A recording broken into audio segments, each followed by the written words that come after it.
मास है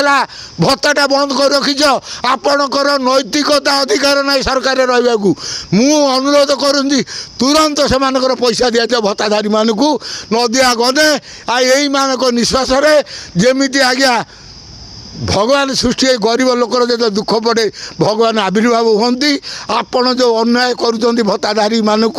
आपण मानक ओडावासी भविष्य में जवाब देवे। आज्ञा नारायण चंद्र नायक जड़े श्रमिक नेता देखो आपण मध्यम कहूँ चाहूँगी ये हेले गोपबंधु दास उत्कलमणि गोपबंधु दास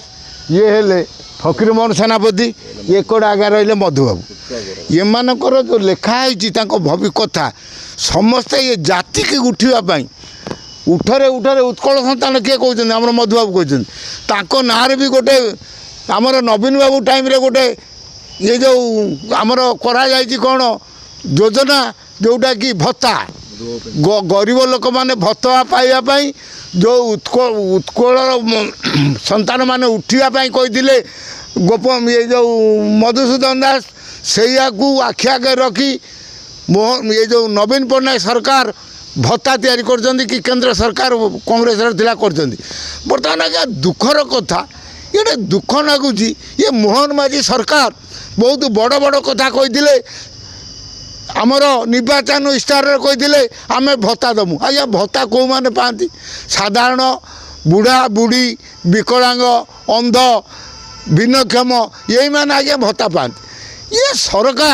ये सरकार जे केमिति तांको राति निद होउची दीदी मास है जो नवीन पट्टनायक टाइम रे 1000 टंका जो भत्ता देते आज पर्यंत तुम्हें बढ़ाऊ ना जाऊ निर्वाचन इस्तार कही किंतु आपण जो 2 मास है जो पाऊना भत्ता बालेश्वर आज्ञा मुझे शुणुनी 26,000 भत्ता लोकधारी पाई ना यही भी आम जाजपुर रोड रे आज्ञा भत्ता 2 मास है पाई ना आज्ञा गोटे सरकार बुझा दरकार जड़े यही बड़ी बुढ़ा बुढ़ी अंध विकलांग यही माने जो विधवा ये माने 1000 टଙ୍କା पाउथिले किछि न औषध कि लुण तेल टे किणुले आज आज्ञा 2 मास है आपड़ जो भत्ता बंद कौन आपड़ सरकार गादी रे मुझे पचारुची जो भत्ता 1000 टଙ୍କା आपड़ तो कहते बढ़ाया बढ़ेले नहीं जो नवीन पट्टनायक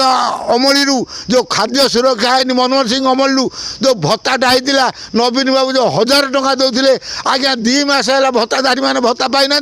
आपड़ कौ विवेक सरकार रही अधिकार अच्छी जदि भत्ताधारी मानक आपड़ भत्ता नदेवे यदि आउटसोर्सिंग छटाई करेंगे ताने आपणर सरकार रही कुछ उचित नुह मद कहते बंद करूँ मद आज्ञा खोली खोली चलती आपणकर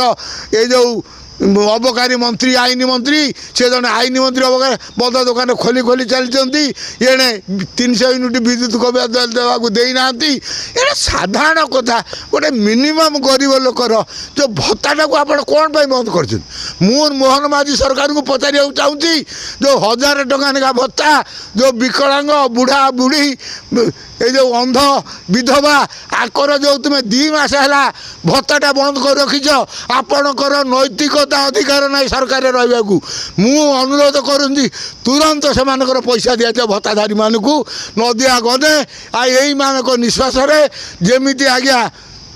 भगवान सृष्टि गरीब लोकर जो दुख पड़े भगवान आविर्भाव होती आपण जो अन्याय करुँच भत्ताधारी मानक आपण मानक ओडावासी भविष्य में जवाब देवे आउ भगवान भी आपको दंड दब तुरंत आपण भत्ता तुरंत दे दिंतु ये बुढ़ा बुढ़ी ये विकलांग ये विधवा अंध एमाने उपकृत हे 2 मास आगे से बहुत कष्ट अच्छा पुणी थे आपको अनुरोध करुँगी तुरंत से भत्ता पैसाटा दिया।